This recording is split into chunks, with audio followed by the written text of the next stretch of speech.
നമ്മുടെ ശിവരാത്രി ദിവസത്തെ വീഡിയോ ആണിത്. അന്ന് രാവിലെ തന്നെ നമ്മുടെ അമ്പലത്തിലേക്ക് നമ്മുടെ അടുത്തുനിന്നൊരു താലപ്പൊലി ഉണ്ടായിരുന്നു.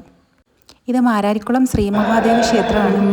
ഈ നാട്ടുകാരുടെ എല്ലാം സ്വന്തം ക്ഷേത്രമാണിത്. ശിവരാത്രി ദിവസം എല്ലാവരും ഇവിടെ തന്നെയാണ്.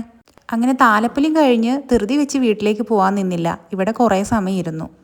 കുറേ നാളുകൾക്ക് ശേഷം ഉച്ചയാകുന്നത് വരെ അമ്പലത്തിൽ തന്നെ ഇരുന്നു. മഹാദേവന് അഭിമുഖമായി തന്നെ പാർവതീദേവി ഇരിക്കുന്ന വളരെ അപൂർവമായൊരു ക്ഷേത്രമാണിത്. മനസ്സറിഞ്ഞു പ്രാർത്ഥിച്ച എന്തും സാധിച്ചു തരും. നന്മയുടെ കൂടെ എന്നും കൂട്ടിനുണ്ടാവുന്ന ആളാണ്. ഭഗവാന്റെയും ദേവിയുടെയും നവഗ്രഹങ്ങളുടെയും ഉപദേവതാമൂർത്തികളുടെയും സർവ്വദൈവങ്ങളുടെയും വടക്കുന്ന സന്നിഹിതരായിരിക്കുന്നു. അങ്ങനെ ശീവേലിയും കഴിഞ്ഞു തിരക്കൊഴിഞ്ഞൊരു ഭാഗത്തിരിക്കുവാണ് ഞങ്ങൾ. കാണാൻ ആഗ്രഹിച്ച ഒത്തിരി ആൾക്കാരെയും കാണാൻ പറ്റിയെന്ന്. വീട്ടിൽ പോയി ഫ്രഷായി വൈകുന്നേരം ഇനിയും വരണം. വൈകുന്നേരം ശയനപ്രദക്ഷിണമുണ്ട്. അങ്ങനെ വീണ്ടും ഞങ്ങൾ അമ്പലത്തിലെത്തി.